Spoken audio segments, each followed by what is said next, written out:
বিধানসভা ভোটের আগে সকেট বোমা উদ্ধারের চাঞ্চল্য মুর্শিদাবাদের হরিহরপাড়ার বিহারিয়া গ্রাম পঞ্চায়েতের রামকৃষ্ণপুর মাঠে একটি পুকুরের ধারে ব্যাগে পড়ে থাকতে দেখেন স্থানীয় কৃষকরা।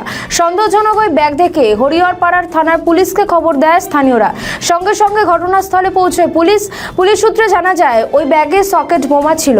কোনো অপ্রীতিকর ঘটনা যাতে না ঘটে সেই কারণে পুলিশ ব্যাগটিকে উদ্ধার করেছে। কে বা কারা এই বোমাগুলি রেখে গিয়েছে সে বিষয়ে তদন্ত শুরু করেছে পুলিশ। বিধানসভা ভোটের আগে এভাবে বোমা উদ্ধারে আতঙ্কিত রয়েছেন এলাকার মানুষজন।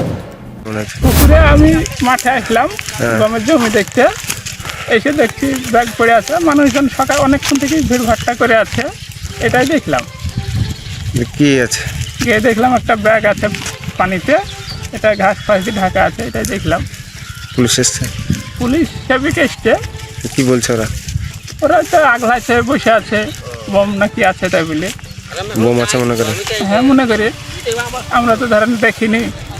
কদিন পরে যে বিধানসভা ভোট, তার আগে এইভাবে যদি বোম টোম পাওয়া যায়, কতটা আতঙ্কিত আপনারা? হ্যাঁ আমরা তো আতঙ্কিত হবই। পুকুরের মাঝে বোম? হ্যাঁ দেখে গেলে তো আতঙ্কিত হব। আপনার নাম?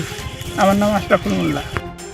আমাদের ভিডিও ভালো লাগলে লাইক ও শেয়ার করুন, কমেন্ট সেকশনে আপনাদের মতামত জানান।